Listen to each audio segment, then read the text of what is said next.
Olá, amigos televidentes. Vocês, ó, televidente, hein? Eu adoro essa palavra. Olá, amigos do Top Carreira. Olá, alunos da Escola do Pensar. Vocês estão aqui conosco no podcast que vai revelar duas alunas que querem ser médicas. Por favor, câmera aberta, Alanis e Gabriela. Tudo bem, Alanis? Tudo bem, Gui? Joia, tudo bem, Gabriela? Tudo bem, Gui? Pois é, e elas querem ser médicas, mas numas especialidades bem complicadas, né? Eu vou falar com o doutor depois. Tem hora que eu falo que eu quero ser neurologista. Opa. Tem hora que eu falo que eu quero ser neurocirurgiã. Opa! Então Então, por aí. nós trouxemos um médico aqui que vai tirar as suas dúvidas, Gabriela, Alanis. A Gabi quer ser... cirurgia cardíaca. Opa! Ó, razão e emoção, né? Razão e emoção. Muito bem, Marcelo de Lima Oliveira, muito obrigado pela sua presença aqui, doutor. O prazer é meu.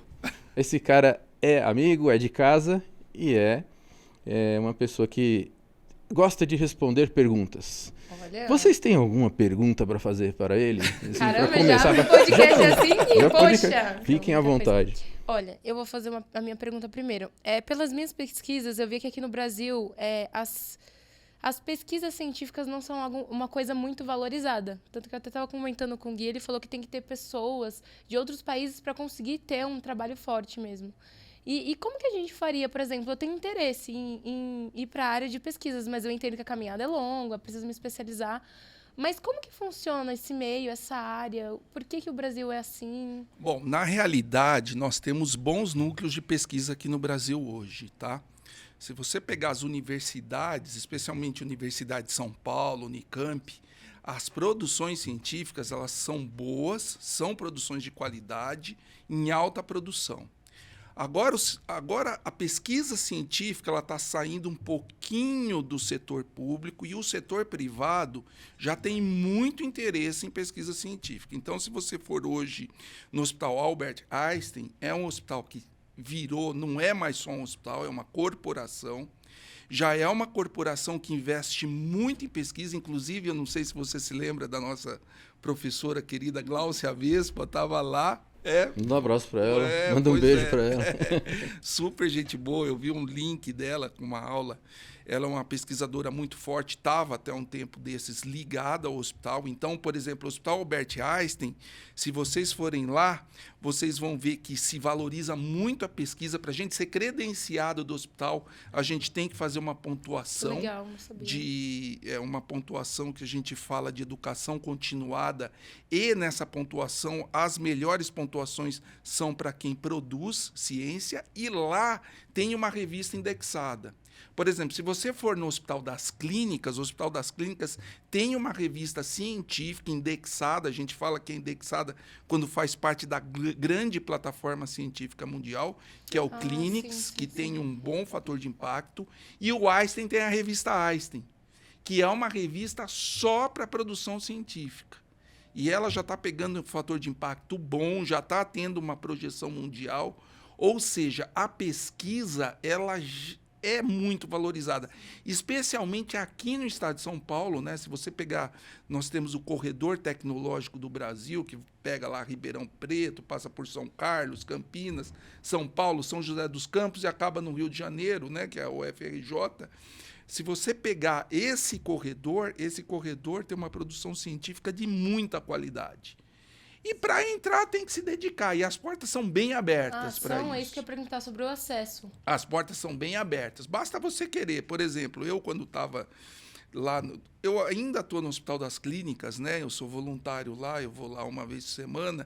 Mas quando eu estava lá, eu fiquei lá 10 anos me dedicando ao departamento de Doppler transcraniano, ajudando a desenvolver, trazendo aluno para fazer mestrado e doutorado. Eu peguei alguns alunos graduados de universidades privadas, uma estudava na 9 de julho, outra menina em Taubaté, demos bolsa, elas fizeram pesquisa, ganharam prêmios, publicar o trabalho delas, ou seja, as portas são abertas.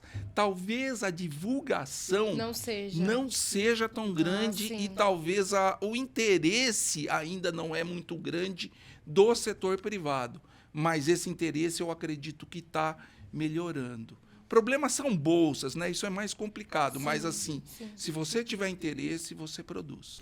Então, quer dizer o seguinte, você é um médico lá, sei lá, do Canadá, dos Estados Unidos, aí quando você olha o núcleo lá e vê a USP, vê Brasil e tal, eles reconhecem. Sim, É isso é que... muito reconhecido. Que legal. É muito, só não é mais reconhecido porque, por exemplo, você pega uma residência de neurocirurgia nos Estados Unidos. Então, você faz lá, são 7 anos, lá é um pouco mais demorado, aqui são 6 anos. Estão estudando em aumentar essa residência para 7 anos. 1 ano, o indivíduo ele fica parado, só estudando para produzir cientificamente. Aqui não tem isso.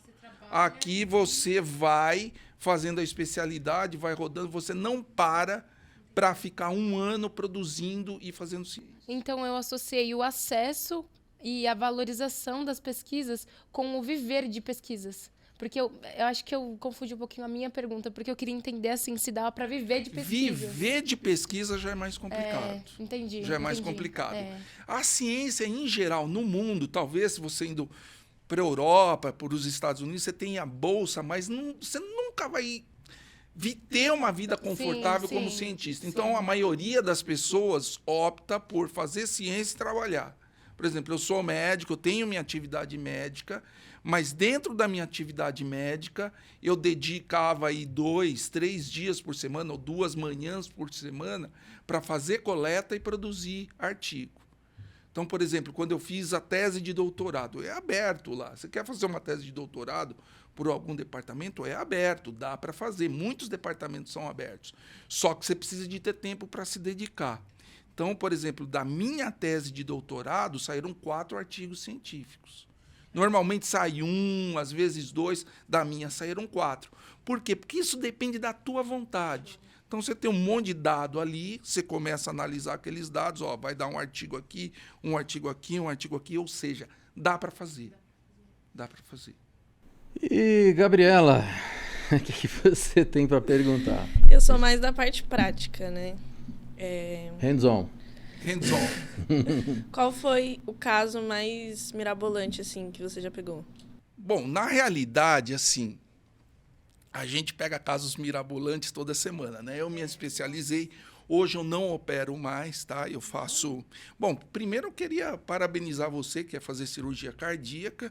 Bem-vinda, você está num dos melhores centros do mundo de cirurgia cardíaca, que é a cidade de São Paulo, INCOR, né? Dante Pazzanese, HCOR, ou seja, nós tivemos beneficência portuguesa, nós tivemos aí alguns médicos que deixaram legados muito importantes, como o professor Zerbini, o professor Adib Jatene, o qual eu conheci, tive o prazer de fazer exame. Mas os desafios, eles vêm diariamente.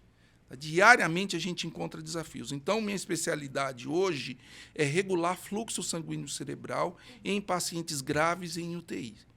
Então, toda hora a gente é chamado, olha, esse paciente ele tem um aumento da pressão na cabeça, o fluxo não está chegando direito, a gente precisa de solucionar esse problema. Então, ali eu me considero que eu sento no cockpit de uma Ferrari, olho toda a situação e falei, eu tenho que ganhar essa corrida aqui. Então, aí a gente vai ajustando os parâmetros do paciente. Conforme eu vou vendo o fluxo, eu vou adaptando aquele fluxo àquela situação de hipertensão intracraniana. Ou seja, eu tenho que melhorar a hipertensão intracraniana, eu tenho que reduzir aquilo e adaptar o fluxo. E isso é uma briga diária. Então, por exemplo, eu era para chegar mais cedo aqui, acabei não chegando, porque me pediram 2 exames lá, e esses exames eram justamente para ajustar e fazer com que esse fluxo melhorasse. O desafio, na realidade, não são os casos mirabolantes. O desafio, na realidade, é você trazer da teoria, reunir um monte de informação para aplicar aquelas informações na beira do leito. Então, isso é difícil fazer. E a modéstia à parte, ao longo dos anos, eu e o Edson Chu, que foi o cara que me ensinou, ele tem a mesma idade do que eu, a mesma idade, e ele me ensinou a fazer isso, só que ele me ensinou há 18 17 anos atrás, e juntos a gente vem há 17 anos desenvolvendo essa especialidade, melhorando a qualidade dos nossos exames, justamente para melhorar o prognóstico desses pacientes que até então, há 10, 12 anos atrás, morriam. Então Eles algo não experimental. saíam. Hoje eles não é algo experimental, é algo que você fica na fronteira da ciência. Você A tá ciência, desenvolvendo, ela vai desenvolvendo Vai evoluindo, todo né? dia. Vai evoluindo. E você, conforme a sua experiência, você vai desenvolvendo isso. Entendi. Então, é algo que fazem em todos os centros, os hospitais. Na mas na é isso que eu realidade, queria entender. é uma coisa assim. Existia o exame era limitado. E o Edson estudava muito a parte de fluxo, eu passei a estudar muito a parte de metabolismo. E ao longo desses anos a gente vem desenvolvendo e difundindo esse conhecimento para melhorar o prognóstico desses pacientes. E especialmente pacientes com hemorragia intracraniana, pacientes com hemorragia causada por causa de aneurisma cerebral, pacientes com trauma crânioencefálico grave. O que se sabia há 20 anos atrás? Sabia operar. Chegava lá, você clipava aneurisma e pronto. Mas existia a clínica neurocirúrgica depois que você fazia isso. E metade dos pacientes morriam. E hoje, ou sequelas, né? ou com sequelas graves. E hoje você consegue reduzir isso desenvolvendo a clínica neurocirúrgica, controlando o fluxo, controlando o metabolismo, controlando a pressão intracraniana. E a gente contribuiu em parte para isso. Hoje eu posso afirmar para vocês o seguinte, que São Paulo é uma cidade de excelência em saúde no mundo. Caramba, Hoje você pega corporações como Hospital Albert Einstein, Sírio, HCOR, Hospital Oswaldo Cruz, Hospital Samaritano de Higienópolis, agora recentemente inauguraram o Nova Star, né, que é da Redditor, são hospitais em excelência, que são hospitais de referência para o mundo. O das clínicas entra aí O também? das clínicas é um hospital público que também entra, mas eu digo, esses hospitais eles são mais famosos por quê? Se você pegar o Hospital Albert Einstein, ele não é referência para a cidade de São Paulo ou para o Brasil. Ele é referência à América Latina e muitas vezes mundo. A gente pega gente de todos os... Por quê? Porque existe Um fluxo de investimento pessoas, em né? pesquisa E muita gente. e desenvolvimento. E aquela coisa de saber, o Hospital das Clínicas ainda é o melhor lugar para se fazer um estágio e continuar? Eu acho que é. Eu acho Sim. que é. Você tem residências, por exemplo, em hospitais privados, residências de excelência, como Sírio, Einstein, HCOR. Você tem residência lá, mas no Hospital das Clínicas você consegue diferenciado. mexer mais, entendeu? Você tem um paciente que você consegue... a abordagem com o paciente é mais fácil, entendeu? Mas são lugares de excelência. E quando você vive no meio de cabeças de excelência, você acaba absorvendo esse conhecimento. Então, quando eu fui para o Hospital das Clínicas, há 11 anos atrás, quando o Edson me deu o desafio, a gente tinha um problema, né? Esse exame que eu faço, ele fecha o diagnóstico de morte encefálica. Na época, você tinha 5 doadores para 100 mil habitantes, que era muito pouco. Você quase não tinha doação. E o gargalo era o diagnóstico. E o gargalo era o diagnóstico complementar, que é o exame que a gente faz. Então, o desafio era fazer crescer isso, tirar esse gargalo da frente das doações. Então, eu fui lá, começamos a fazer exame. Para você ter uma ideia, na época a OPO lá era fechada. Você não tinha diagnóstico de morte encefálica lá dentro. Você não tinha doação lá dentro. E com o exame, eu cheguei lá junto com o Edson, a gente voltou lá e começamos a fazer o exame, reabriu a OPA, as doações voltaram, e aí a gente tinha um desafio do quê? De ensinar corretamente o exame para o pessoal. Então a gente abriu esse desafio, abrimos um curso juntos. E para você ter uma ideia, isso saltou de 5 doadores para 100 mil para 30.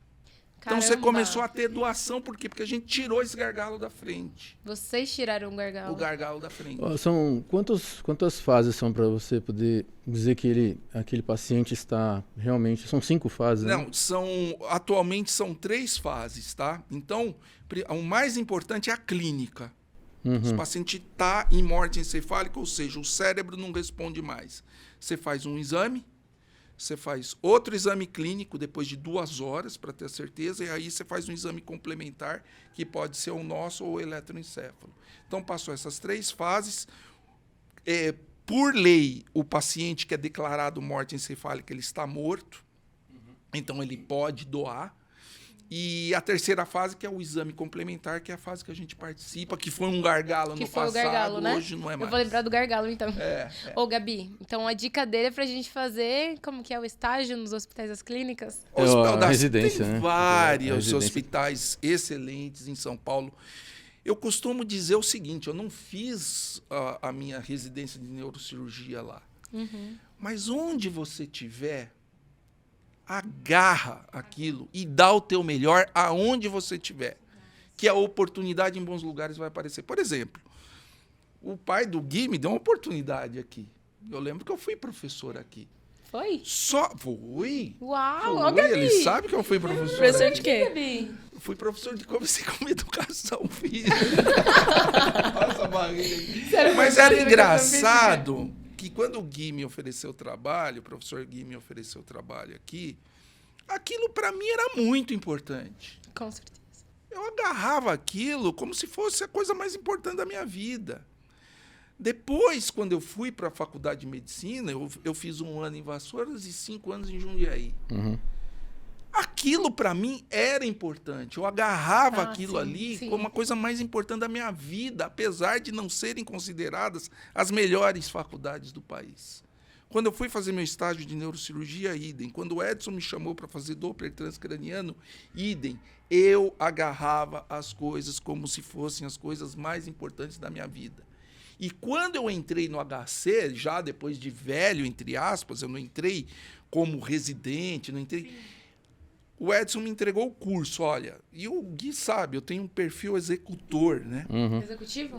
Metas. Executor é assim, eu faço, você fala ali para aquela montanha tem água, você tem que tirar a água de lá. Eu dou um jeito e tiro. E quando ele entregou o curso para mim no HC, eu dei o meu melhor a ponto de a gente resolver problemas grandes lá dentro. Apesar de não viver lá, apesar de não ser de lá. E o legado foi bom. O legado rendeu aí, eu e o Edson, a fome junto com a vontade de comer, rendeu aí, umas 15 teses de doutorado, rendeu mais de 50 artigos. Quando eu entrei lá, eu tinha 1 artigo publicado, eu saí com 50 quase. E os artigos, eles vão rodando, eles vão... É você se dedicar.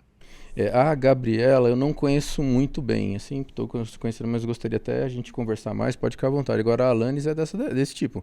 Ela pega uma oportunidade, ela agarra. Agarra, tem que agarrar a oportunidade. Tem que dar o... Tem que e dar é o melhor. difícil você achar E tem que pessoas ser com esse sangue nos perfil, olhos. né? Eu achei legal você falar que você pega aquilo como se fosse a coisa mais importante da minha vida, porque às vezes eu me vejo envolvida nas coisas e dou tanta importância que às vezes eu falo, cara, sabe, tô me dedicando ali pras coisas pra dar certo realmente, esse é o segredo, né? esse é o segredo. Pra né? dar certo realmente. E, por exemplo, quando eu vou para o hospital, eles me chamam para fazer um exame. Paciente grave. Já foi o que eu bati aqui, né? O paciente grave, com hipertensão intracraniana. Eu vou como se aquele fosse o caso da minha vida. Tem que ser assim a E cada aí, caso, entre né? aspas, a gente brinca, vira showzinho, porque você começa a mexer, faz isso, faz aquilo. Aí a coisa começa a dar certo. Isso não aconteceria sem a nossa interferência lá. Sim. É legal Isso ver o brilho nos seus olhos, Eu viu? adoro fazer isso. É muito Adoro legal ver o brilho nos fazer seus olhos, é muito legal. Nossa. Voltando um pouquinho aquele fazia. No passado, ia lá, tirava o sangramento, colocava o clips lá e depois, hoje, Deixava.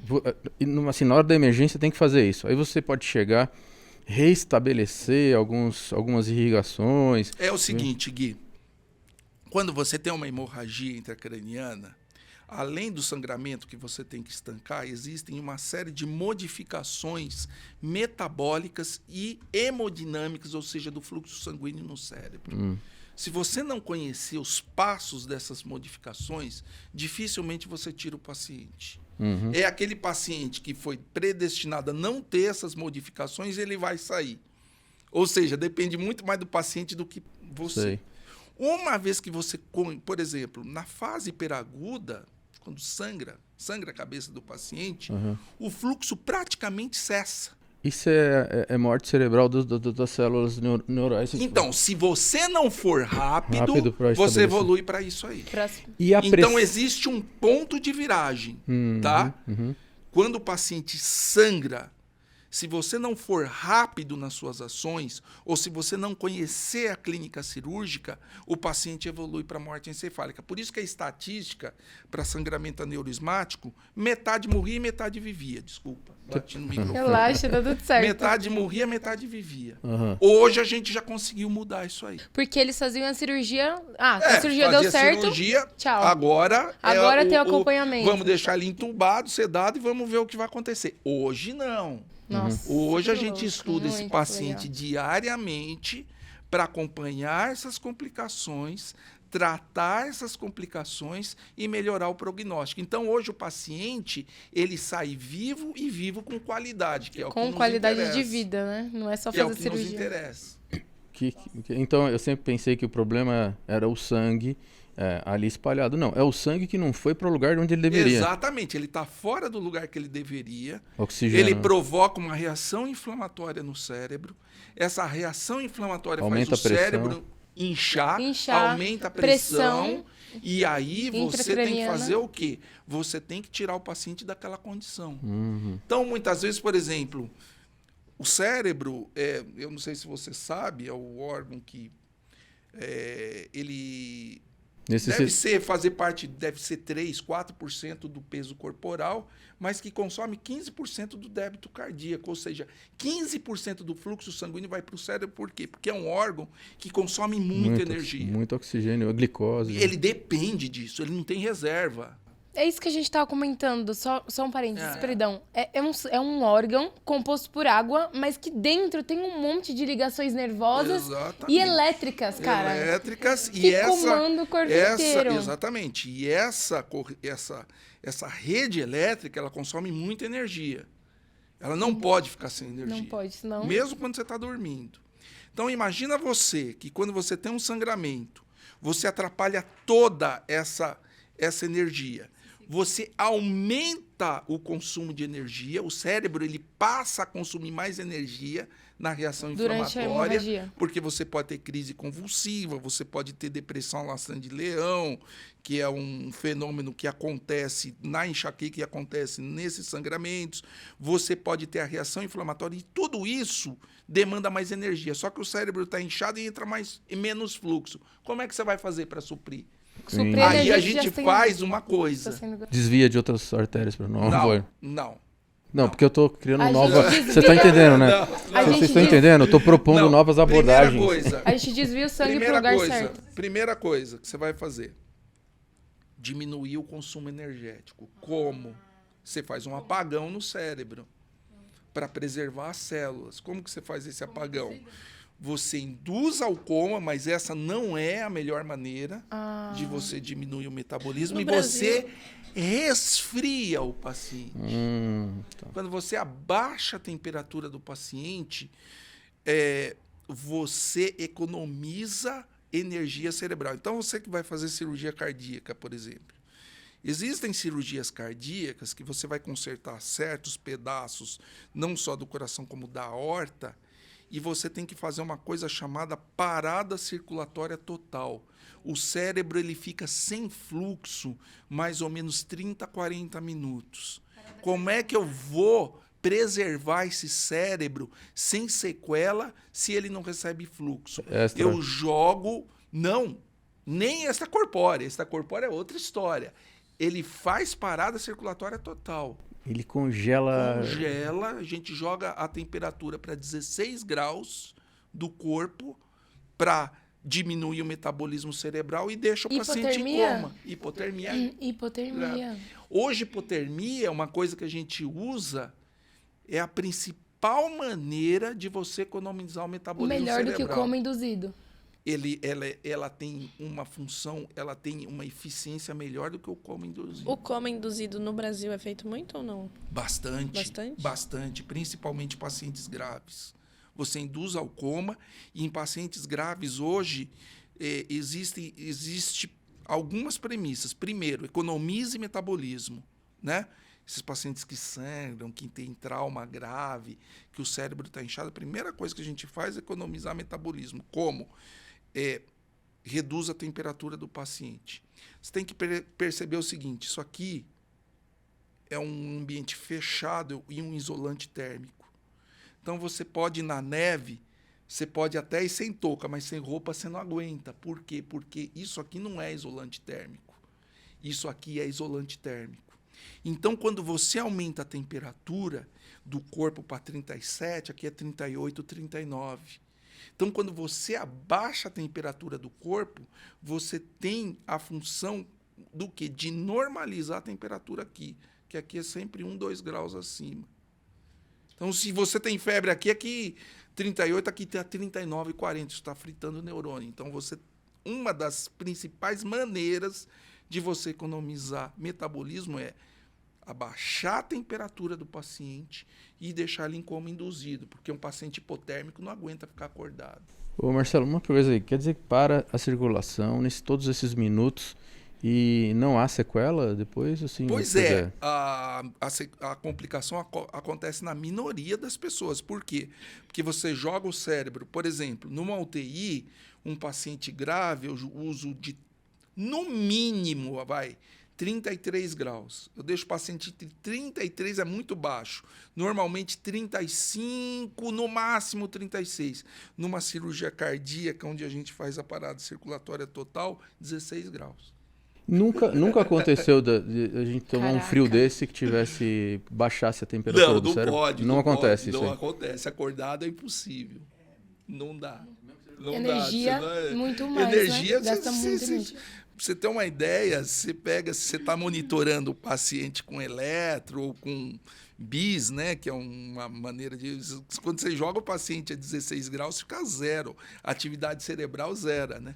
Por isso que vocês veem aqueles filmes de ficção que o cara quer ser congelado para acordar depois. Ele quer ser... O Capitão América. Ele quer ser congelado, mas também o congelado que vai ali, depois vira uma pedra. Virou uma pedra, mas eu digo, você economiza. Tem casos, se você vê nos Estados Unidos... Já vi 2, 3 casos de cara que caiu em lago gelado e sobreviveu, né? Ficou um tempo lá embaixo. Quanto tempo, mais ou menos? Ficou 15, 20 minutos, meia hora. Você tira e o cara sobreviveu. Por quê? Porque ele entrou em hipotermia, né? Mas não chegou a cristalizar, né? Ele não congelou, mas ficou em hipotermia, né? Porque se congelar, aí não tem essa mais. Aí é difícil, né? Mas a hipotermia, ela é uma das maneiras que você economiza muito metabolismo. Ô Marcelo, uma vez você me falou, uns anos atrás, de um tratamento que estava se desenvolvendo onde tinha uma marcação muito precisa na cabeça da pessoa. Sim, estereotaxia, né? E como é que funciona? A neurocirurgia hoje... Porque, assim, o que você tem que se preocupar na neurocirurgia? Primeiro, a invasão. Por exemplo, o caso de tumor ou de você chegar aos alvos. Primeira coisa, você não tira o tumor para deixar o paciente sequelado depois. Você precisa de tirar o tumor e preservar a função do paciente. Não tem lógica eu pegar e, olha, tirei todo o tumor, o paciente está sem tumor, mas sair extremamente sequelado. Então, para isso, você precisa de mapear as funções cerebrais. Ou, para você acertar um alvo lá, vamos dizer, o paciente tem doença de Parkinson, você quer acertar um alvo, você tem que ser muito preciso onde você vai acertar o alvo, para que você melhore esse paciente da doença de Parkinson, do tremor, e é impressionante, viu? Se vocês forem no HC, por exemplo, se vocês forem nos grandes centros que operam doença de Parkinson, quando você acerta o alvo e liga a maquininha, o cara tá tremendo, liga a maquininha, o cara para. Nossa. Tá normal, né? É uma coisa impressionante. Mas para você acertar esse alvo, você tem que ir pelo melhor caminho, sem lesar estruturas adjacentes e ser preciso num alvo de 2 centímetros. E quem faz esse mapeamento? Que fica lá no meio do cérebro. Então, você tem técnicas, tá? A gente chama isso de estereotaxia. Você tem um arco Você faz uma tomografia, você tem um arco, esse arco ele mira o alvo e ele te dá exatamente a direção no qual você vai entrar com esse equipamento. Então, nas cirurgias para tumor, por exemplo, você tem um tumor na área motora. Você pode tirar esse tumor, legal, tirei o tumor e o paciente sai sequelado. Não, eu não posso deixar meu paciente sequelado. Então, primeiro, você faz uma ressonância, uma ressonância, magnética, uma tractografia, uma ressonância com tractografia, onde você vê exatamente o tumor e os feixes das áreas importantes passando pelo tumor. Caramba. Aí você olha para planejar a sua cirurgia. Abriu o crânio, você coloca eletrodos ali, e esses eletrodos, alguém com a monitoração neurofisiológica fica medindo a toda hora se os neurônios ali estão funcionando ou não, apesar de você estar removendo. Então, você chega perto da área da mão, o cara fala assim, Ele tá parou de funcionar aqui. Ele tem que Aí estar acordado? ele tira a mão. Paciente acordado? Paciente acordado e, às vezes, o paciente dormindo, mas a maioria das vezes o paciente acordado, com anestesia local, né? Cabeça aberta. Completamente parada a cabeça. Completamente ali parada, e você mexe aí o dedo, aí o cara para de mexer, opa, eu estou numa área. E o ultrassom, que também faz parte da minha tese, né? Ultrassom intraoperatório, você faz um ultrassom e você vê exatamente onde está o tumor, exatamente o tumor em relação àquela área, e você começa a manipular a área, evitando lesar as áreas motoras e deixar o paciente sequelado. É esse o objetivo. Que legal, cara. Puxa, então, ao existem vivo, tumores vivo, existem tumores que são os tumores primários do cérebro, porque metástase é fácil você ressecar, tá? Porque metástase é um tumor estranho que cresce ali, se ele expande, ele não faz parte do cérebro. Então, você vai lá, tira... você está falando os que estão no Agora, meio existem dentro. tumores das células cerebrais. Eles são espalhados ali. Então, você tem que ressecar o máximo, tirar o máximo, do que não sem pertence. lesar o paciente. E aí, essas técnicas elas são muito importantes. Tá? Por quê? Porque o objetivo não é só você tirar o tumor, o objetivo é você preservar o paciente com qualidade de vida. Né? Sim. Nossa.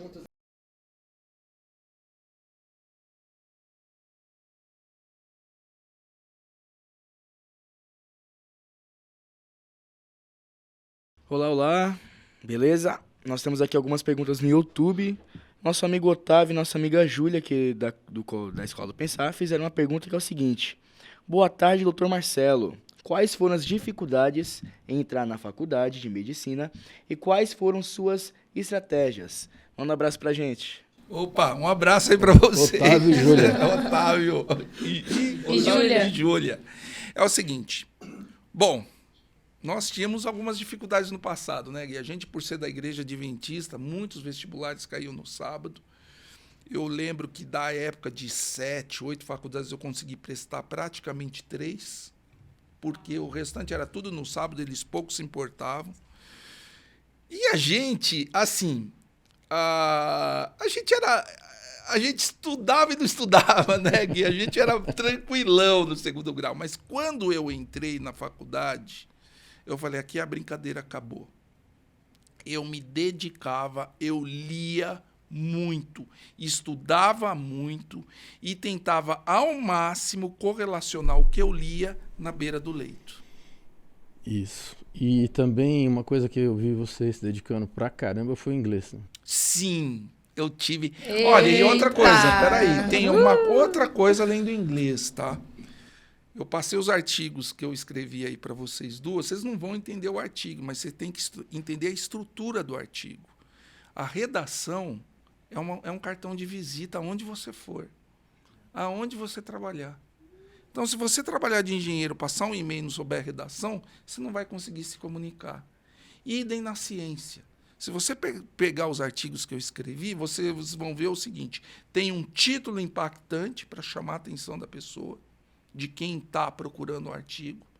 Tem um resumo onde eu pego todo artigo e tento comprimir em 350 palavras, 250, às vezes 200 palavras. Ou seja, você tem que ter a capacidade de escrever tudo o que você quer em um parágrafo. E isso existe um treino. Nem prometer de mais e nem de menos. Exatamente. E se você vê o artigo, ele tem uma metodologia, tem uma introdução, tem a metodologia, como é que eu fiz isso, quais os resultados e uma discussão, e lá embaixo da discussão tem uma conclusão. Isso é redação, isso é o que você aprende. E eu, apesar de gostar de escrever no segundo grau, não era tão dedicado. Então eu tive que rebolar e reaprender a escrever. Ser claro para quem está lendo. Da mesma forma que você tem que ser clara na sua comunicação, a aula que você está dando, você tem que ser claro a hora que você escreve. As pessoas têm que entender. E eu lembro que o Edson, que é o meu sócio, que me ensinou a escrever, que sentou do meu lado, que gastou energia. Olha, gente, ser professor gasta energia. Eu, quando encontro meus professores, eu tiro o chapéu, porque a gente suga muito deles, suga muita energia. É cansativo ser professor, né? Por quê? Porque ele está vendo que você está errado, ele tenta corrigir, alguns teimam, querem ir pelo caminho errado, você fala, não, é assim. Não, eu vou fazer desse jeito, não, é assim. E o Edson gastou muita energia comigo. Então eu tive que aprender bem o inglês, muito bem, para poder escrever, especialmente para poder escrever. Eu nem desenvolvi muito a fala, a compreensão um pouco mais, mas eu queria escrever e redação. E, além do mais, também a bibliografia e também as sopinhas de letra tem que estar no glossário. Exatamente. Antes. Então, se você pega o segundo artigo que eu te passei, você vai ver que a bibliografia ela é muito extensa. Deve ter aí mais de 100 artigos. Para vocês terem uma ideia, eu li todos os artigos. Tá? Caramba. Eu dissequei todos os artigos. Você não pode citar só para te encher linguiça. Exatamente. Você tem que saber. Você tem que saber para pegar os trechos. Então, a meta-análise e a primeira, que é uma revisão de literatura, onde a gente reuniu tudo que a gente conhecia e nós colocamos no papel e foram aceitos em revistas científicas de qualidade. Quando você está procurando, primeira coisa, bate o olho no resumo, é o que eu quero, aí você disseca o trabalho. Sim. E não adianta você pegar só um fragmento que te atende e não ler o resto do... Sim. Você tem que pegar as principais partes e tem que entender. Uma coisa que eu vou te aconselhar, tá? Quando você estudar medicina ou você estudar o que você quiser, entenda o que você está lendo. Sim. Saia um pouquinho das regras. Saia das regras, aquelas coisas fixas. Ó, isso serve para isso serve para isso, e esse remédio serve para isso. Passe a entender por que o remédio serve para isso. Para você poder visualizar, ter uma ampla visão daquele tratamento e para você poder criar novos tratamentos. Sim. Então, eu vou te dar um exemplo. Se você pegar o primeiro artigo que eu escrevi, falar de microdiálise. O Marcelo aqui nunca viu um catéter de microdiálise. Mas estava tudo aberto na internet e eu comecei a estudar porque eu sabia que microdiálise ia trazer à luz o metabolismo cerebral para mim. E era uma área de interesse. Esse é aquele que tem a membrana? Tem a membrana, tem um desenho foi a gente que fez. Ah, eu vi. É um livro, não é? Ou é um artigo? É o artigo estilo capítulo de livro. Caraca. Que a revista acabou aceitando. Sim. Porque o artigo estava bem completo. Que legal. Porque normalmente não aceita. Eles aceitariam se fosse o quê? Se fosse uma pesquisa médica. Aquilo não é uma pesquisa. Aquilo é um artigo de revisão, um capítulo de livro, praticamente. Caraca. E o que eu percebi? Quando eu comecei a estudar, eu comecei a ver que a literatura estava interpretando alguns dados incorretamente. Se você só lesse...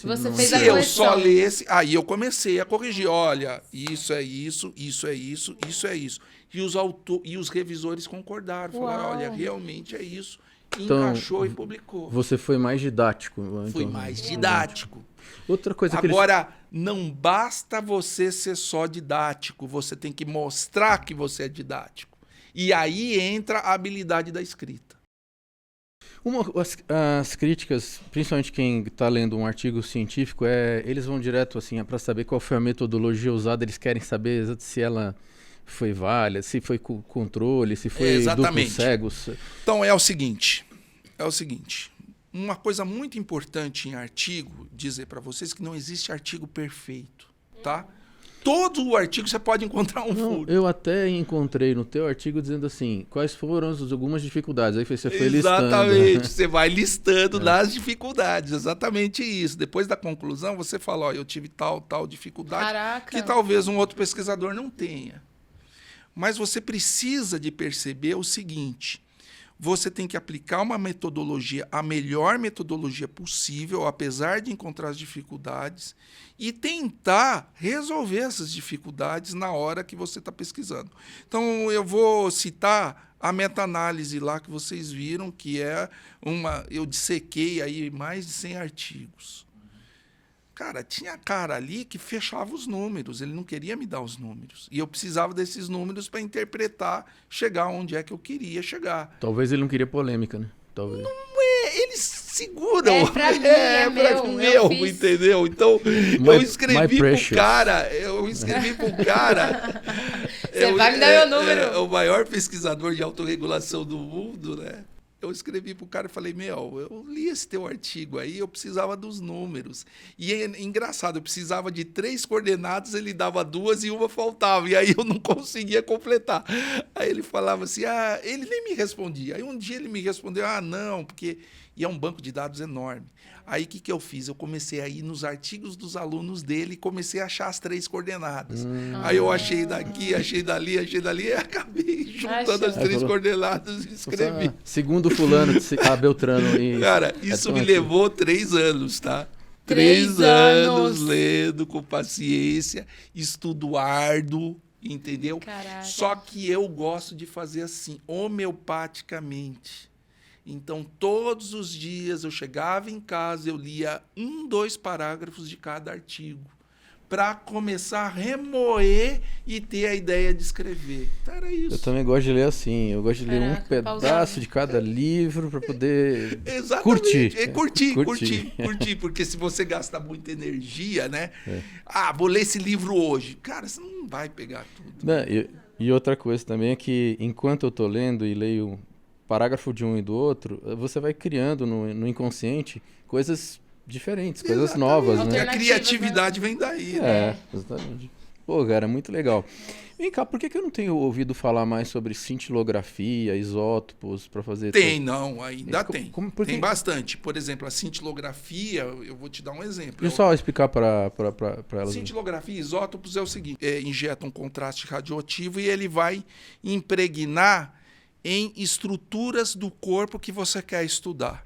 Então, para você ter uma ideia, quando que você faz isso? Você vai fazer uma cintilografia, você injeta o radioisótopo 3, 4 horas antes, até ele chegar lá na estrutura e impregnar. Então, por exemplo, a cintilografia é um exame muito importante para você estudar metástases no corpo. É diferente da... Ai, como é que é o Da nome? Do tomografia? contraste, da É, do tomografia, contraste. é totalmente diferente, Totalmente porque o diferente. contraste chega rápido. A cintilografia não, ela vai procurar, por exemplo, pedaços de tumores, e esses pedaços de tumores, eles atraem, porque o contraste que você dá é um contraste marcado para chegar no tumor. Então, ele vai ali aonde está o tumor. Então, por exemplo, para você pesquisar metástase cerebral, cintilografia é importante. Cintilografia é importante, por exemplo, para dar o diagnóstico de Parkinson. Caraca. Por quê? Porque ele impregna nas estruturas do cérebro que são responsáveis pela produção de dopamina, que está faltando no Parkinson, e o cara fica rígido com tremor. Então, você faz com cintilografia, o Trodat. Outro que você usa muito cintilografia é estudo cardíaco, para ver quais áreas, quando você tem infarto, quais áreas do coração morreram. Caramba. Agora, não pode ser... Ele tem um limite de uso porque é radioativo? É césio, né? Alguma coisa não, que ele usa? Pode usar qualquer... Pode usar... Isso, assim... Você padroniza, porque assim, o problema não é o paciente, o problema é você padronizar as substâncias que você tem no país. Então, por exemplo, nos Estados Unidos, você tem cintilografia com vários marcadores, com césio, com cobalto, com um monte de substâncias. Aqui no Brasil, por exemplo, você usa mais o césio. Então, se não me engano, tá? Porque não é minha especialidade, eu não lembro. Sim, sim. Mas você tem 2, 3 substâncias que você consegue. Se faltam essas substâncias, você já não consegue fazer o exame aqui no Brasil, por exemplo. Caramba. E Mas ela tá- como que ele encontra a massa que tá morta? Tem o marcador da gente? célula. Ah, Não é o que a material- massa o tá material morta, da- tá? A Não, massa que você tá mencionou viva. do coração. Ah, Eu sim. tô pegando exemplo do Ele coração. consegue impregnar células vivas. Aí você vê a Aí região você que só tá vê... morta. Ah, então é o contrário. Entendi. Tá? Legal. O MIB, por exemplo, você vai ver a região que está morta. Eu vou dar um outro exemplo de marcadores. Hoje, por exemplo, para você tratar câncer, não é quimioterápico que está na moda, tá? Sério? Hoje, a vacina chegou a estar na moda, mas a vacina ainda é um problema para o tratamento de câncer, mas hoje é imunoterapia. Hoje você pega, por exemplo, o cara tem um tumor, tá? Você tira aquele tumor, estuda e fala, olha, os anticorpos tais vão funcionar bem nesse tumor. Aí você pega e manda anticorpo marcado para encontrar aquela célula tumoral. Mas marcado com material genético. Com o material genético do tumor que você Não, tirou. estávamos falando isso na Aí aula hoje. você, pá, aquele material impacta no tumor e...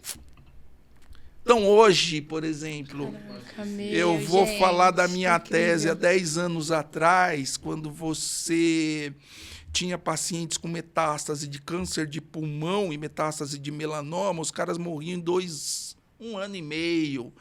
O prognóstico era 1 ano. Se tinha um melanoma, um câncer de pulmão, via metástase era 1 ano. E eu fazia ultrassom para remover essas metástases do cérebro.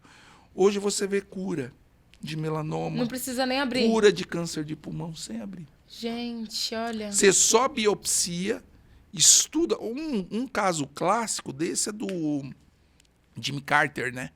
Ele teve um melanoma. Eu me lembro quando ele anunciou que ele teve Ele um tá melanoma. vivo, hein? Tá vivo. Ele teve um melanoma há 7, 8 anos atrás. Eu falei, já era, né? 90 e poucos anos. Caraca. Imunoterapia, né? Recentemente aí vocês ouviram, a Rita Lee curou o câncer de pulmão dela. Câncer de pulmão, quando você também com imunoterapia. E é engraçado que imunoterapia funciona muito em fumante, porque o fumante é inflamadão e ele cria um ambiente propenso à imunoterapia. Caramba. Isso funciona, Câncer de cólon. isso funciona também para tumores na coluna? Sim, metástases. Metástases? Você pode. Eu vi uma menina com melanoma, ela fez metástase cerebral, coluna, pulmão, fez um monte de metástases. Isso aí, há 10 anos atrás, era assim, boa sorte, né? Curou, Marcelo, uma coisa Sem que abrir? sem abrir. eu tenho um amigo meu, deixa eu ver o do Marcelo. O Marcelo, eu tenho um amigo meu que é o André Tal, trabalhou comigo na TV Record lá, e ele tá com o Parson, né? E ele tá com um tratamento novo que está sendo feito nos Estados Unidos, não sei se chegou a ver, que é com calor. Ah, sim. E aí, cara? Isso aí é o seguinte. Porque você falou em esfriar. Agora eu vou falar esquentar.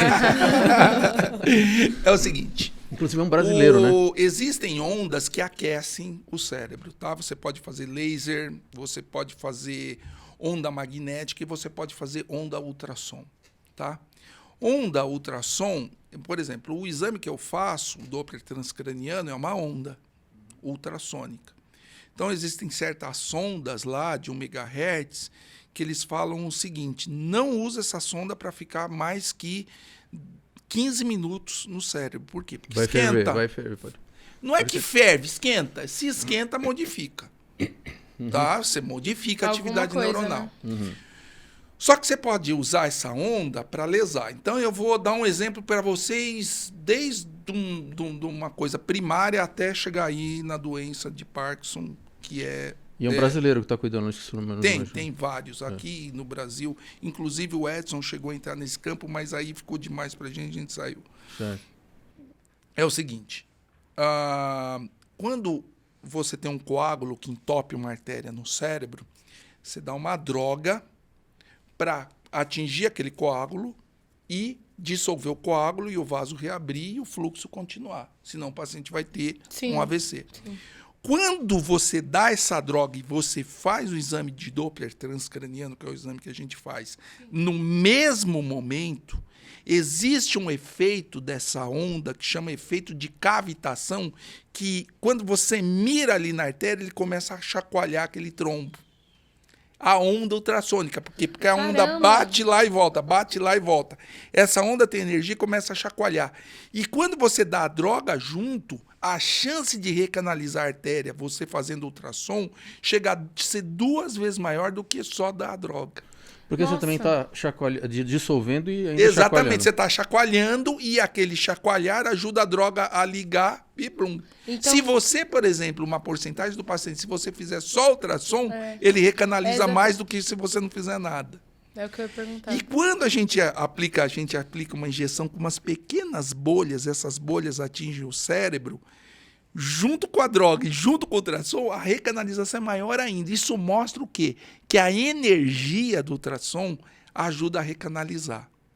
Com a energia do ultrassom também eu posso provocar lesões. Isso aí chama HIFU, ou ultrassom focado. Então, por exemplo, aqui eu uso um transdutor. O HIFU para tratar o Parkinson é um monte de transdutor num capacete. Isso esquenta muito, para vocês terem uma ideia. Esse capacete com um monte de transdutor de ultrassom, ele tem um resfriamento Pra tá? poder para controlar. poder controlar a temperatura. E eles são direcionados exatamente numa estrutura que chama, lá onde eles atingem, que é a substância negra do cérebro. A massa cinzenta? Não, é assim, tem o córtex, tem os núcleos da base e tem o tronco encefálico que fica lá no meio, tipo assim, 18 centímetros da pele, tá? E ele tem que ser preciso ali naquela área de 2 centímetros. Então, você tem que direcionar certinho, porque senão você lesa o lugar errado e você acaba com o cara, entendeu? Então, você tem que ser. Da mesma forma que eu falei para você que você pode introduzir eletrodos para ligar e desligar, melhorar o tremor, você pode lesar aquela região com calor do ultrassom. Caramba. Só que qual é a vantagem do HIFU, tá? Sobre você colocar o eletrodo? Primeiro, Não o invade. eletrodo Não nunca o eletrodo descarrega a bateria. Então você tem que ficar de olho de tempos em tempos para ver se a bateria vai descarregar. Segundo, são 10 horas a 12 horas de cirurgia para você acertar ali, em média 10 horas. O HIFU, aí depois o paciente acorda, tudo. O HIFU, para vocês terem uma ideia, ele além de ser bem mais barato, Faz acordar, você faz de manhã à tarde para sentar em casa sem tremor. Caramba. Gente. É realmente uma revolução, então, isso. Então, dá uma procuradinha aí na internet, HIFU, HIGHFUUL, HIFU, vocês vão ver o equipamento, Eu vi. e isso é cirurgia ambulatorial, isso aí você faz... E quais são os perigos? Ele tem que estar monitorando Não, você a tem temperatura. que acertar direitinho. Então, por exemplo, o HIFU, você não trata só Parkinson, por exemplo, você trata metástase cerebral, dor, entendeu? Então, metástase óssea com dor, você vai lá, você acerta direitinho o tumor, você reduz o tamanho do tumor e você diminui a dor do paciente. Mas qual a lógica? O calor, ao chegar exatamente naquela temperatura, Ele mata a célula. ele vai matar Mata aquelas a células célula. que estão com o problema. Chegamos a um desgaste, né?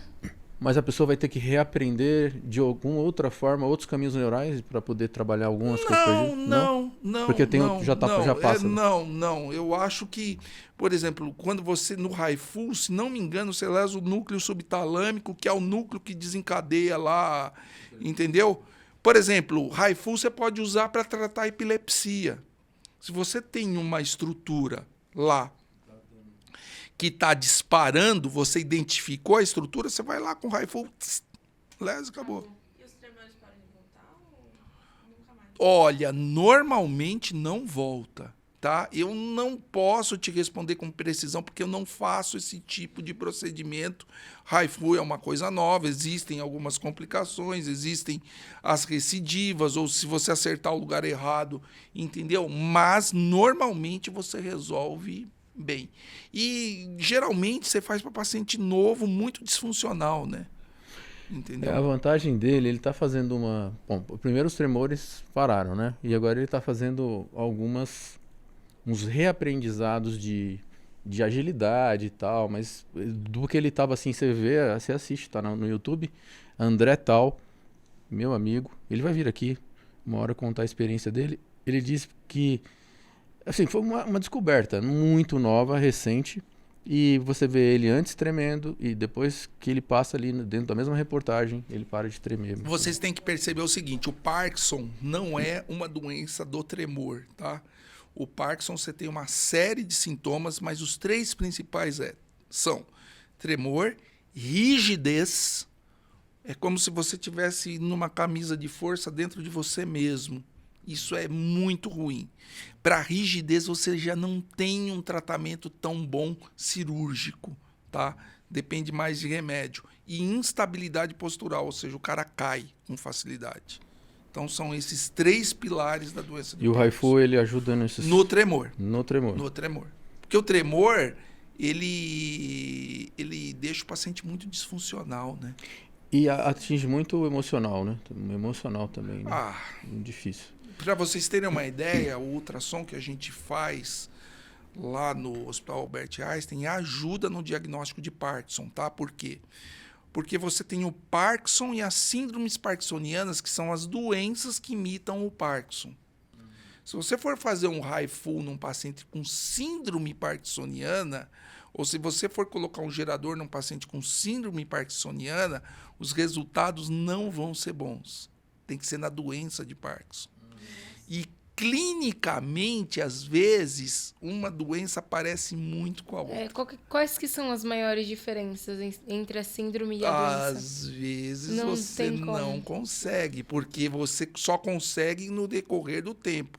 Você pega a tríade, instabilidade postural, tremor e rigidez, aí dá, mas às vezes isso faz parte das outras síndromes também. Então o ultrassom que a gente faz ajuda a diferenciar.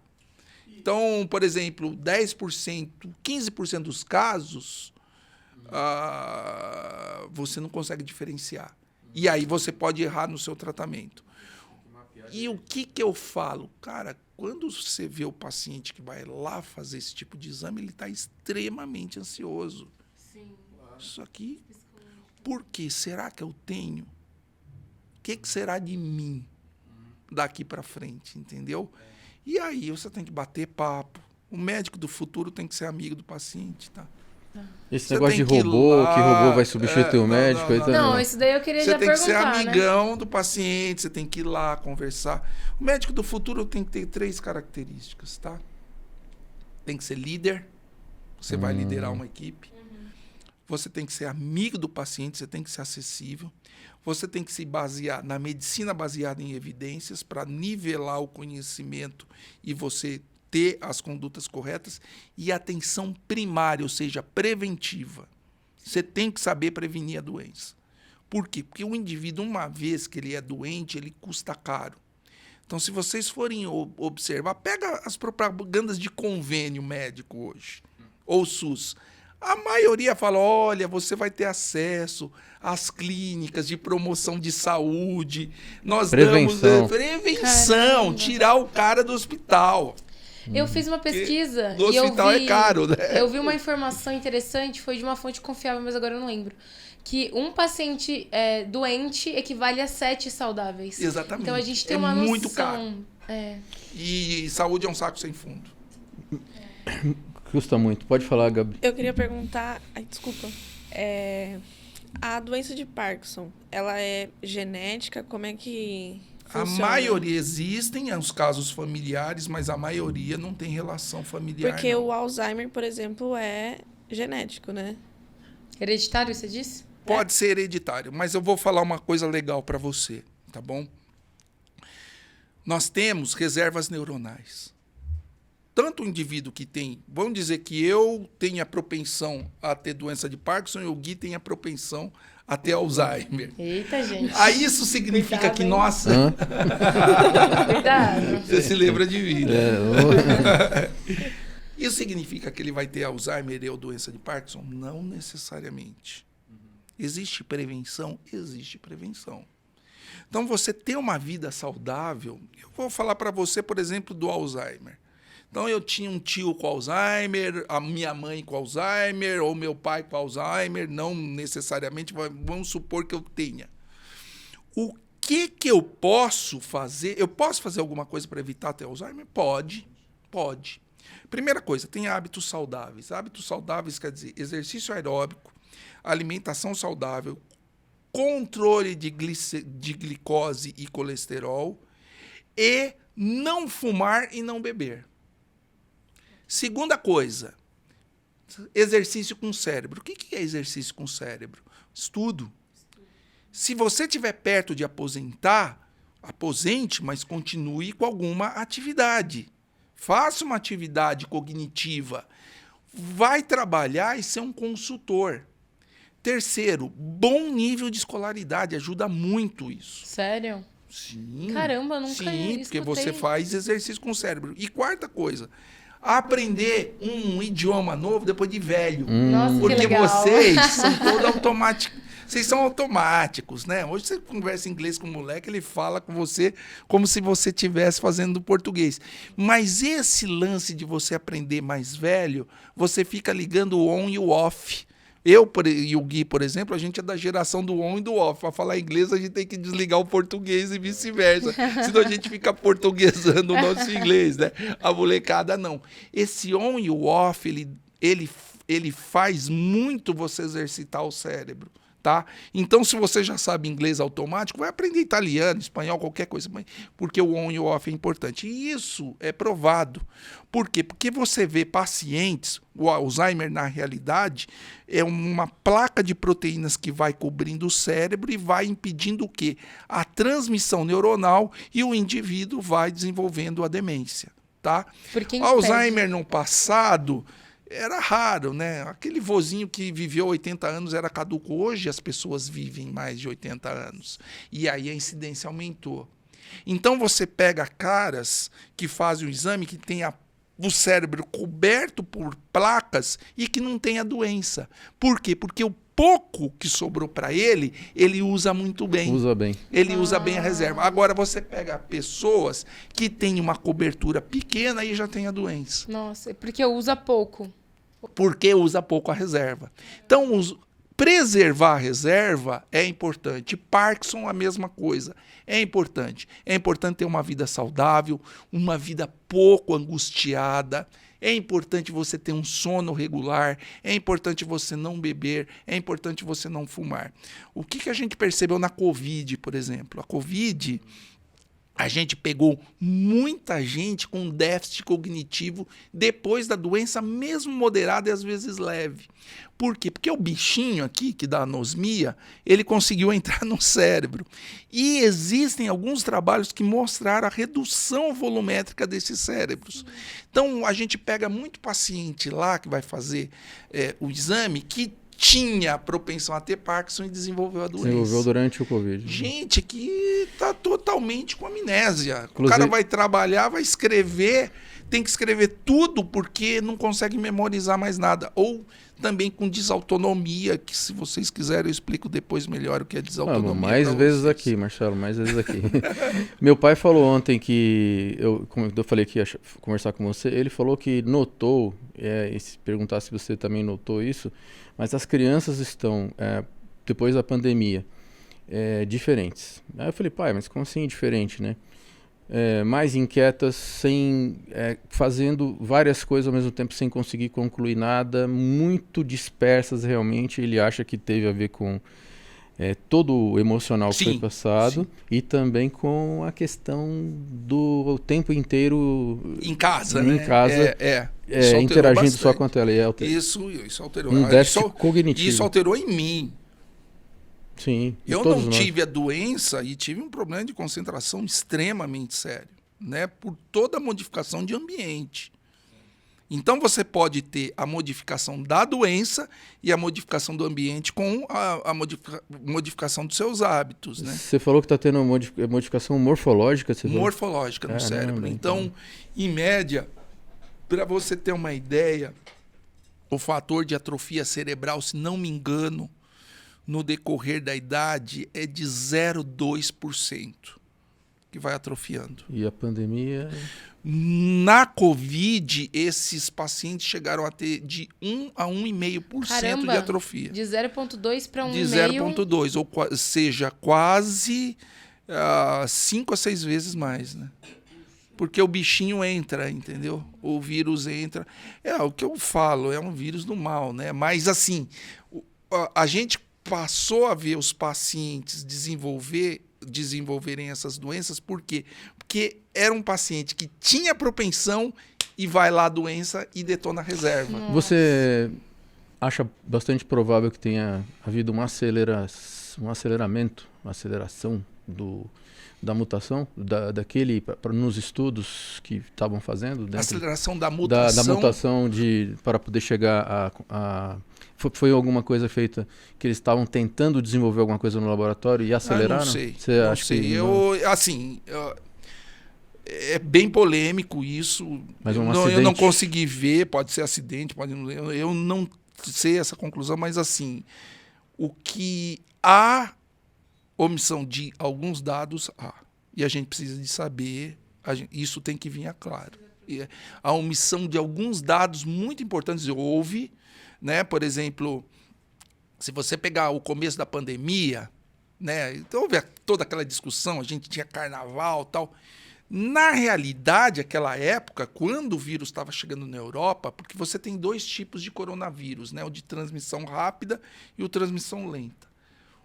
O de transmissão lenta é aquele da doença dos camelos lá, que tem uma letalidade muito maior do que esse, 50%. Transmissibilidade menor. Só que a transmissibilidade é muito lenta. E você tem esse que tem uma letalidade menor, mas pega muita gente. Quando começou a cair o sistema da Itália, da Espanha, de Portugal, quando começou a cair o sistema, aí, é um vírus de transmissão rápida. Vamos prevenir aqui, que já era tarde, já estava aqui. Isso foi omitido lá. Foi omitido lá na origem, né? Lá na origem, você... prenderam o médico, depois entendeu? Enfim, aí né? a empresa, quer dizer, a gente precisava de saber aquela época. Sim, claro. Tinha que ter feito ali alguma coisa. Então, ali... Deixa eu te fazer uma pergunta que não tem muito a ver, mas eu tô com ela na mente, aí sobe, a gente conversa. Tá, vai lá. Por que você escolheu neurociência? Pois aí, Gabi, as coisas... Porque primeiro que eu gostava muito de estudar a neuroanatomia e a neurofisiologia, que a neurofisiologia é muito bonita. É linda demais. É muito bonita, né? Demais. O Gui gosta, por exemplo, a área de psicologia, adora essa área, que eu também gosto, mas acabei indo para outra área. Mas se eu pudesse voltar no tempo também, eu ia fazer um neurocirurgia ou psiquiatria para entender, porque eu gosto de... Esse é o meu questionamento de vida. Psiquiatria é um negócio muito legal, é uma área que atrai bastante. Com certeza. Entender como a mente das funciona pessoas o comportamento e tal, é bem legal. Essa ciência comportamental. E quando eu fiz a neurocirurgia, eu tinha muito interesse no neurointensivismo, que é a clínica pós-pacientes graves, que ainda engatinhava aqui no país. Estava engatinhando, estava no começo. Todas as teorias existiam, mas existia uma pouca aplicação prática, né? Se você vê, o Brasil ele teve grandes neurocientistas, tá? Por isso que eu te falo, a pesquisa aqui é uma pesquisa. Nós temos um centro de excelência. Então, por exemplo, a depressão alastrante de leão, que é uma coisa que acontece em 30% dos pacientes com HSA e com hemorragia neurismática e no trauma, quem descobriu foi o Aristides Pacheco Leão, que é um brasileiro que foi um neurologista na década de 50. Caraca. Caramba. Júlio Cruz foi um grande pensador do neurointensivismo, que é um brasileiro, onde ele fez a pesquisa, adivinha onde, que teve projeção mundial? O Hospital do Campo Limpo. Mentira. Campo Limpo na rota mundial. Exatamente, pessoal. Não, agora eu fiquei feliz. Agora eu fiquei feliz. Faça bem feito aonde você estiver, que a coisa sai. Então você sempre foi da pesquisa, você nunca foi... Não, eu fui aprender pesquisa aí há 20 anos atrás. Mas eu sempre tive muita atração por desenvolver e entender o que eu estava fazendo. E o neurointensivismo, eu tinha essa atração. Eu lembro, gente, há 20 anos atrás, o meu sócio sempre foi um cara extremamente acadêmico, até a gente brinca, escravo do perfeccionismo. Sofria muito com perfeccionismo. Você sabe que as pessoas perfeccionistas sofrem, né? Eu lembro, a gente tinha amigos perfeccionistas, né? Eu lembro... Nenhum chegava aos nossos pés, mas... Não, eu não sou... Gente, que isso? Se é um cara que não é perfeccionista, não sou eu. O Gui é. Gui, você é E olha, perfeccionista, né? olha, gente, pra vocês terem uma ideia, o meu primeiro congresso foi em 2004, em Brasília, e eu queria levar um banner. Um banner, que é fácil escrever. Hoje, se a gente sentar aqui em meia hora, a gente escreve um banner. E eu lembro que meu sócio falou, vai lá e escreve, então. As fotos estão aqui e tal, vai lá e escreve. Aí eu lembro que eu escrevi, fiquei, escrevi e tal, cheguei assim. Ele olhou, meu, mas isso tá uma porcaria, cara, escreve de novo. Eu falei, porra, cara. Aí eu fui lá, escrevi de novo. Aí ele começou a gastar energia. E, meu, se você tem energia, persistência e vontade, a coisa engatilha. Ô Marcelo, vamos um dia trazer o Dr. Edson aqui, cara? Sim, né? sim, Fazer sim. isso aí. Outra coisa, perguntar, para finalizar, você tem pergunta também, a gente vai deixar as palavras finais. Só para saber, para ela, tem alguma coisa que tá surgindo de novidade ou não? Ela não. Ela ainda é uma doença... Minha mãe morreu com ela, né? Pois é. Esclerose lateral amiotrófica. Tá. Essa doença ainda tá no limbo. Cara, que desafio é esse da As medicina? doenças neurológicas degenerativas, elas são tristes, né? Quais são Mas as? ela... Parkinson, Alzheimer...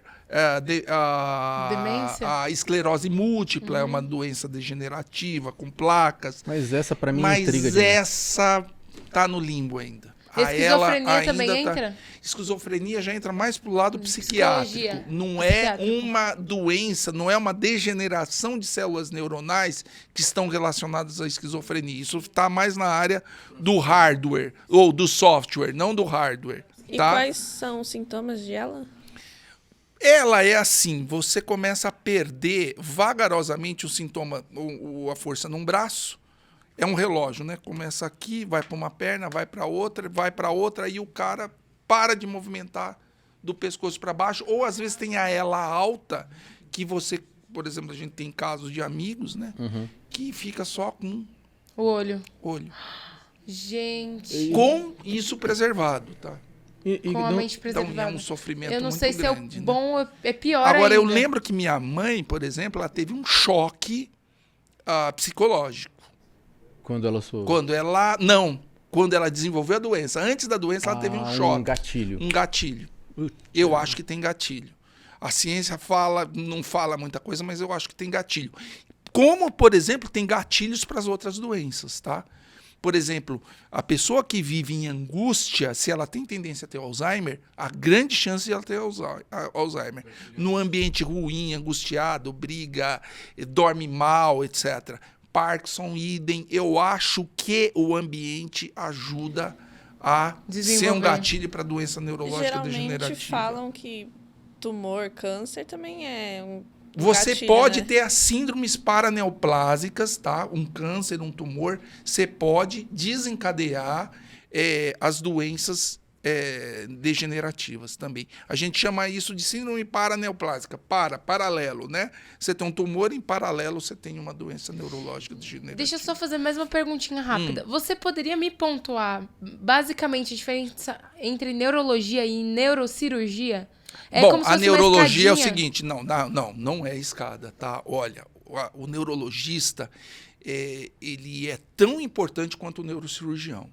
O neurocirurgião, ele cuida mais da parte de você resolver alguns problemas com a cirurgia. Então, por exemplo, clipagem de aneurisma. Você vai lá e opera. Remoção de tumor. Você vai lá e opera. Cirurgia funcional, você vai lá e opera. Cirurgia de nervos periféricos. O neurologista é a parte clínica. Então, por exemplo, um paciente com um paciente com Parkinson, começa com o neurologista e às vezes pode ir para o neurocirurgião ou não. Hoje a gente brinca que o cirurgião começou a passar fome por causa das tecnologias. Então, você falou do robô. Vamos falar um pouquinho do robô. Antigamente, o médico ele encostava a cabeça no paciente, não tinha estetoscópio, tá? Então você tinha que encostar com o seu ouvido lá, escutar o pulmão do paciente, ou seja, o contato do médico com o paciente era muito alto. Aí inventaram estetoscópio, o médico ficou um pouquinho distante. Então, mas mesmo assim, por exemplo, nos exames clínicos e nas cirurgias, especialmente na cirurgia, você tinha o olho e as mãos no seu paciente. Tá? Aí, hoje, aí veio a técnica da videolaparoscopia, que é aquele que você coloca a câmera, os trocados. Então, você tirou a mão do seu paciente e você fica com o olho no seu paciente. Aí entrou o robô. Você tira o olho e a mão. Poxa. Agora você fica ali. Você fica até com o olho, mas bem longe do seu Então, paciente. daqui uns 10 anos vai estar só o robô e a E gente é vai estar super lá legal, assistindo. é super legal. Quando eu entrei quando eu vi a primeira cirurgia robótica, foi engraçado, que eu entrei na sala para monitorar o fluxo sanguíneo, cerebral do tocando essa música? paciente.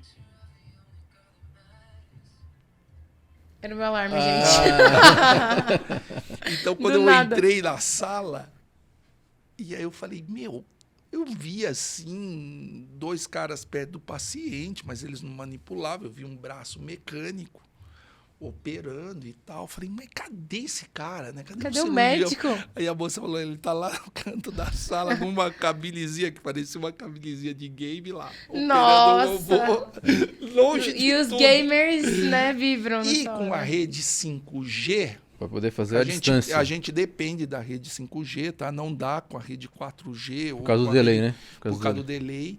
Com a rede 5G, esse cara que está operando aqui vai poder contactar com um cara da Europa que pode entrar na cirurgia, autorizado a entrar na cirurgia e realizar a cirurgia de lá junto com o cara que está ali na sala. Mas, por exemplo, se tem alguma complicação, o médico entra ou o robô... Olha, se tem, você tem que ir lá, abrir o abdômen, por exemplo, pegou uma artéria errada, começou a sangrar, você corre lá, abre, tá? Isso é raro. As E é cirurgias comum? com robô, É elas comum? são mais precisas. Então, se você pegar, por exemplo, câncer de próstata, cirurgia robótica, você tem menos complicação de déficit, por exemplo, de ereção, do que se o cara for lá e tirar, por mais experiente que seja o cirurgião. Porque o robô, ele é muito mais preciso. E é comum essas cirurgias com robôs hoje? Hoje, aqui no Brasil, é. É comum? Sim, sim. Caramba. Existem as indicações clássicas, até cirurgia cardíaca. A indicação mais clássica é a remoção de tumor de próstata. É a que Nossa.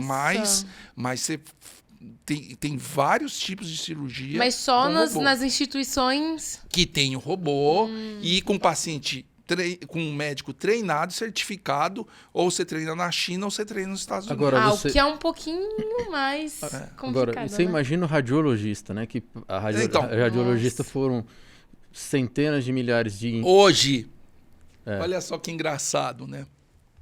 Você fazia 20 anos atrás, você fazia angiografia para fazer diagnóstico. Hoje a angiografia opera os aneurismas, né? Não é mais um neurocirurgião. Mais de 70% dos aneurismas, o radiologista entra aqui, com a artéria, vai lá na molinha, pum, exclui o aneurisma, sem precisar de abrir a cabeça do paciente, que é muito melhor. O prognóstico é menos melhor, invasivo. é mais rápido. Mais. Mas às vezes complica. Aí você tem que ter um neurocirurgião do seu lado, entendeu? ele tem que acompanhar. Mas você está entendendo? A Sim. medicina... E hoje, o que aconteceu com a medicina? O que vocês viram na pandemia aí? Nossa. Telemedicina, né? Nossa, e os profissionais Entendeu? ficaram sobrecarregados, né? Ficaram, mas olha só, a Sim. telemedicina deu um boom. Então, você tem um problema, você não precisa ir no consultório, Você vai, pro faz uma cara chamada. botar a mão. Ele vai e consegue fazer um atendimento à distância, faz anamnese, fala, tal, pede os exames. Se ele precisar, ele te chama para examinar. Se ele não precisar... Ou seja, o médico ficou distante do paciente. E o que entendeu? você acha disso? Você gosta Vai do ao contato? futuro. Você Não. Na acha- realidade, a gente gosta do contato. O médico Sim. tem que ser amigo. Mas a telemedicina é uma coisa do futuro, principalmente Sim. nos grandes centros. Não tem como, né? É Não questão tem como fugir, econômica. né? Não tem como fugir. Principalmente num país ou em regiões onde você tem a medicina muito heterogênea. Você quer atingir um bom as médico, camadas. você não tem Você não tem um bom médico na sua região, você chama o cara chama o da cara. telemedicina. Olha só, existe diferença entre a esclerose múltipla e a esclerose Lateral amiotélio? Sim. A esclerose múltipla são placas que acontecem em todo o sistema nervoso. Então, você faz uma ressonância, tá? Você vai ver essas placas no bulbo olfatório, no nervo óptico, vai ver essas placas espalhadas pelo cérebro e a ela exclusivamente saída da raiz da medula. É outro lugar. É outro Porque lugar. aqui o Luiz mandou uma reportagem aqui do Sírio, né? Que estava no Sírio a presença do vírus de Epstein-Barr, né? Provavelmente, é uma possibilidade. É uma possibilidade. É uma possibilidade. Mas só para esclerose ainda não está afirmado isso para... Não tá aqui, ainda está no limbo a doença para tratamento. Acho que daqui a alguns anos aí deve Essas sair alguma meninas coisa. aqui, né? Puxa vida. Quem sabe, Poxa, quem gente. sabe essas moças aí desenvolvam. Gente, Isso aqui vai ficar pra história o nosso podcast. Assim, eu queria ter a idade de vocês, a energia, As perspectivas não seriam... as conexões Sim, Marcelo. neuronais de vocês para começar tudo de novo e fazer alguma Você coisa não acha que elas nova. estão numa fase muito mais legal do que aqui? Sem dúvida, começamos. muito mais do que eu. Sério. Vocês gostaram do bate-papo? Claro, nossa. Vocês ficaram com mais certeza ainda do que querem? Então, vamos lá. Você ficou com em dúvida agora se quer fazer neuro? Agora vem pra neuro, Bate Gabi. um pouquinho, mas eu acho que a minha parte é mais Porque do você coração. não se preocupe porque o Brasil teve grandes, né, cardiologistas. Dores no Por exemplo, coração. Zerbini. O Dr. Zerbini, eu lembro que nós fomos, não sei se foi comigo, foi no velório dele. Fui. Foi eu e Fui. você fomos lá, Fui. né, no hospital Zerbini. das clínicas. O Adib Jatene, por exemplo, Adib eu fiz Jatene. vários exames nele, monitorei as cirurgias dele, tive contato com os filhos. É gente que deixou legado. Deixem o legado. Não precisa de ser do tamanho do Zerbini ou do tamanho do Adib Jatene. Mas aonde vocês forem, se vocês agarrarem a oportunidade, fizerem o que há de melhor, Façam melhor, o legado assim. vai ficar. Faço melhor. Fica, o legado vai Pode ter ficar. certeza. Pode Olha, ter certeza. eu pelo menos gostei muito desse bate-papo. Quero agradecer a presença da audiência. Quero dizer assim que próximo bate-papo vamos trazer o Dr. Edson, porque ele O falou Edson bastante, né? é a cabeça Isso é boa. legal, pra gente poder fazer um bate-papo. Amigo de vocês também? Ele é o meu sócio E o professor dele, né? e meu professor, que né? tem a mesma idade que eu, tá? A gente é tudo da mesma... É tudo da mesma época, né? Desbravar não é fácil, tá? O Edson desbravou. Eu peguei a coisa já andando. Ele pegou do zero. Ele pegou do zero, ele desenvolveu, sofreu, gastou muita energia, um oriental assim extremamente determinado. E eu fui o executor. Quando a coisa começou a andar, ele chamou o cara certo, porque daí a gente... Chamou um apaixonado pelo assunto. Né? Aí, Marcelo, tá convidado e está intimado também a estar nos próximos encontros aqui com alunos para falar mais sobre essa carreira maravilhosa. Eu quero agradecer aos televidentes, aos internautas. Um abraço para aquela câmera ali, ó, todo mundo. Marcelo, obrigado mesmo. Um abraço para a família. Tá aqui a Nájila, tá aqui também o Luiz, a Lígia passou aqui, todo mundo. aqui é a nossa casa, né? É a casa da gente, tá bom? Abração, até mais.